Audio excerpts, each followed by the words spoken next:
Mon fils voulait mourir, aussi donne-moi de souffrir une part de ses tourments. 12e station, Jésus est placé sur la croix. Les soldats l'ont placé sur la croix. Ils l'ont attaché avec des cordes. Et comme il n'allait pas assez vite pour grimper sur la croix, ils l'ont tapé avec des roseaux qu'ils avaient sur eux. Et ils continuaient à lui donner des coups de pied. Il a rampé sur la croix. Il a rampé sur la croix.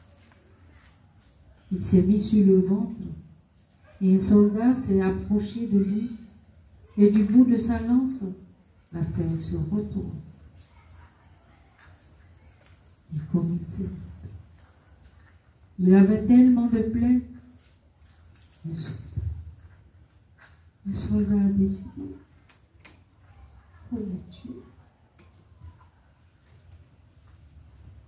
Comme il saignait trop, les soldats ne parvenaient pas à mettre les clous dans, car le sang ruisselait de partout, tout glissait. Alors, ils ont estimé qu'il ne l'avait pas encore assez fait souffrir. Ils se sont approchés d'un feu. Ils ont pris de la cendre chaude. Oh Dieu! Quelle force trouvait-il à l'intérieur de lui-même pour ne jamais crier, pour ne jamais s'évanouir? Avec de la cendre chaude. Avec de la cendre chaude. Lui ont cauterisé les plaies des mains et des pieds. On pouvait sentir la chair de mon pauvre fils qui brillait. Je me suis mise à hurler. Marie-Madeleine a caché son visage. Jean et Luc se sont jetés face contre terre. Nous n'avions même plus la force de prier. De prier le Dieu Tout-Puissant.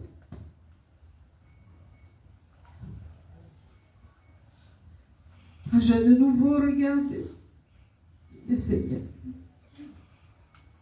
il avait été couvert de sang. Ils avaient même mis de la cendre chaude dans toutes ses plaies. Il n'avait jamais proféré de sang. Il n'a jamais proféré un cri, même lorsqu'on lui mettait des cendres chaudes dans les plaies. Tout ce qu'il disait, c'était « Pardonne-le ». Je me suis de nouveau approchée de lui, car certains soldats n'en pouvaient plus non plus. J'ai enlevé mon voile et je lui ai essuyé le visage. Elle m'a dit, mère, ne pleurez plus, car tout est accompli. Marie s'est mise à hurler. Marie-Madeleine s'est caché le visage. Jean et Luc se sont jetés face contre terre. Ils n'avaient même plus la force de prier le Dieu Tout-Puissant. Pour son fils, Marie s'est laissée prendre par les cheveux. Elle a accepté qu'on la traîne à la poussière des rochers. Pour le monde en guerre, pour l'Église divisée, pour les nations à la recherche de leur unité, Marie nous exhorte à adorer son Fils qui souffre pour nous au mont Golgotha. Voici son message. Enfants, fermez les yeux et en pensée, transportez-vous au sommet du mont Golgotha et voyez votre Seigneur répandre son sang. Contemplez la folie des hommes. Cette folie qui dépasse toutes les autres, celle d'un Dieu fait homme et que l'on torture pour les péchés de l'humanité. Cette folie qui continue à faire l'admiration des uns, les autres pour la bénir, les uns pour la bénir, les autres pour la maudire.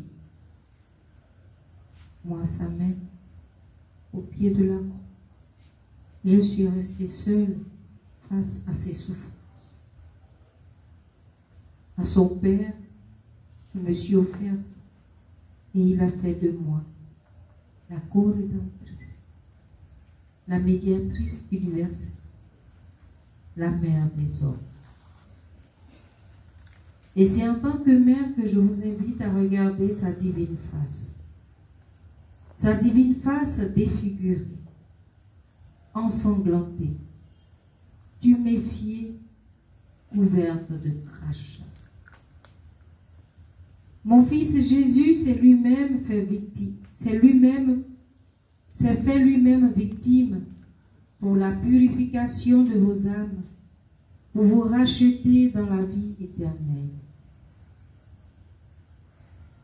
Enfants, regardez sa divine face, afin de comprendre que mon fils mérite d'être adoré, afin de comprendre qu'en le regardant, vous consolez nos deux cœurs, afin de comprendre que seul, moi, sa mère, je suis le canal qui vous mènera jusqu'à lui, votre Seigneur, votre Roi, votre Père. Enfants, terminez le chemin de croix en fermant les yeux et en vous transportant par la pensée au mont Golgotha. Je vous aime et je vous bénis, votre Mère du ciel.